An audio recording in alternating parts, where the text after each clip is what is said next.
Good afternoon, I'm Sean Yao, and this is One News Now.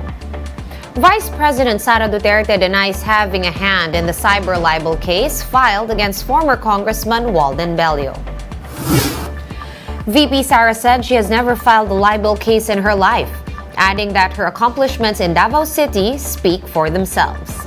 The Vice President told Bellio to stop obsessing over her and to focus on preserving his dignity and self-respect instead.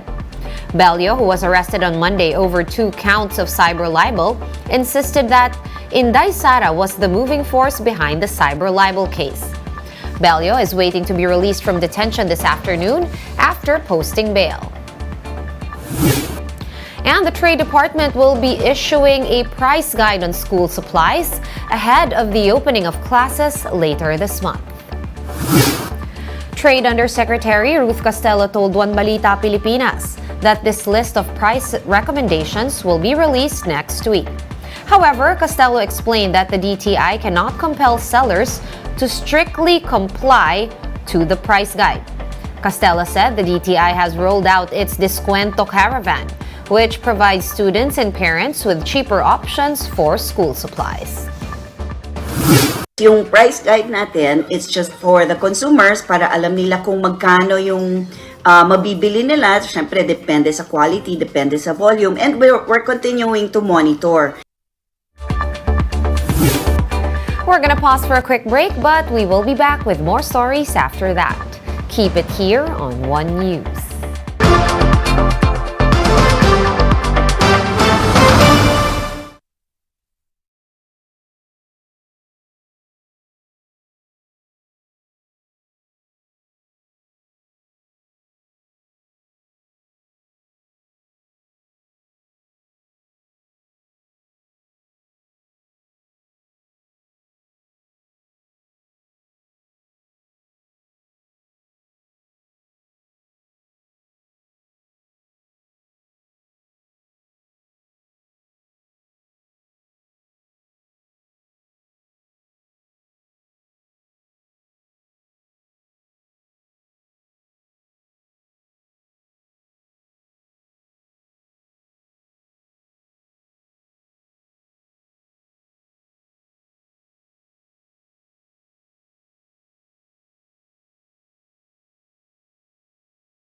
watching One News Now. I'm Sean Yao.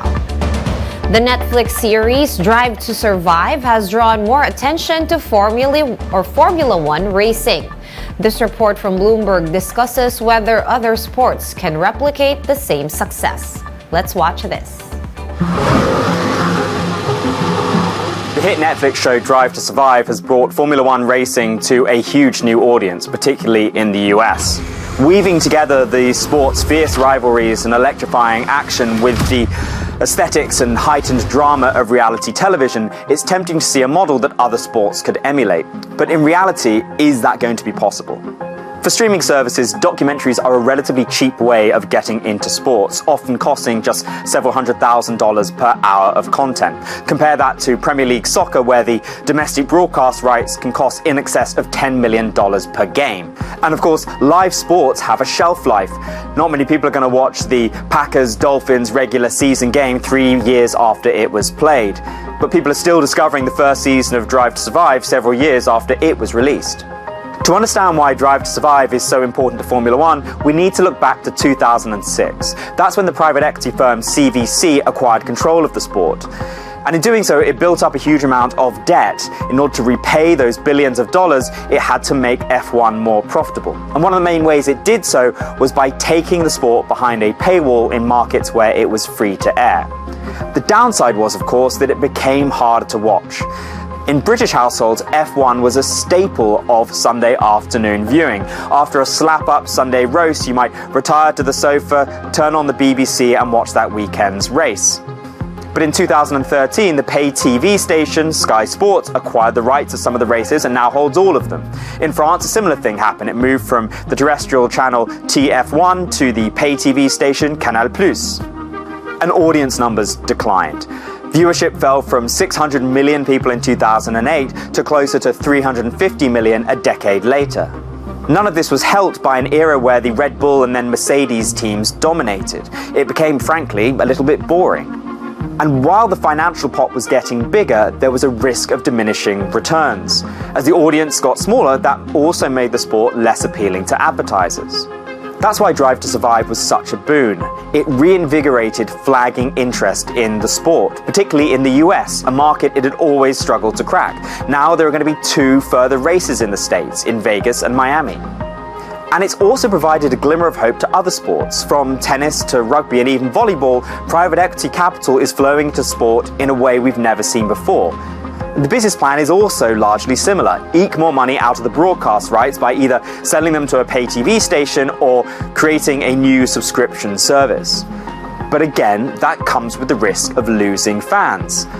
If you can replicate the Drive to Survive model, you can keep that audience engagement. There is, however, a problem. Formula One has some distinct advantages when it comes to a multi-season reality TV style approach. It has a limited cast of characters, just 10 teams with 2 drivers apiece, and sometimes the manager features 2, so at most a cast of 30 characters. Take it to soccer, where each league has 400 or so players, and it gets a little bit trickier. That relatively small list of protagonists makes it easier to carve out the rivalries that make Drive to Survive so compelling.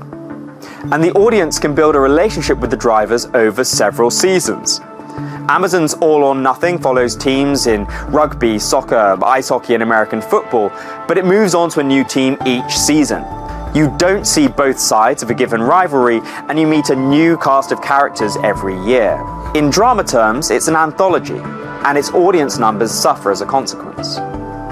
Other sports are still going to try. In fact, the Drive to Survive team has just signed a deal with Netflix to produce a show about the PGA Tour, golf, which clearly has some similarities to F1 in terms of the limited cast of characters. But it's also not quite the high-octane thrills and excitement that we are used to with Formula One. Let's now take a quick look at today's other top stories. The Philippine economy expanded in the second quarter, but slower than expected at 7.4%. The Philippine Statistics Authority says this is due to a slowdown in consumer spending amid high inflation. A bill seeking to abolish the procurement service of the Budget Department has been filed in Congress. This is after the agency figured in the anomalous purchase of overpriced and outdated laptops for the Education Department. Before this, the PSDBM was involved in the purchase of overpriced medical supplies from Pharmally Pharmaceutical. And the Philippines is maintaining Alert Level 1 status over Israel after a ceasefire was reached in the Gaza Strip. The Foreign Affairs Department said no Filipino was hurt in the 3-day fighting between Israel and Palestinian militant groups. Under Alert Level 1, the DFA will continue monitoring the situation in Israel and will be on standby for emergency repatriation. For more updates, visit News 5, The Philippine Star, and Business World Online. Visit our website, onenews.ph, for more in-depth analysis. You can also catch One News on Signal Play. Register for a free account at www.signalplay.com and stream One News live anytime, anywhere. Masks on, wash hands, and stay safe, Philippines. I am Sean Yao. We are One News.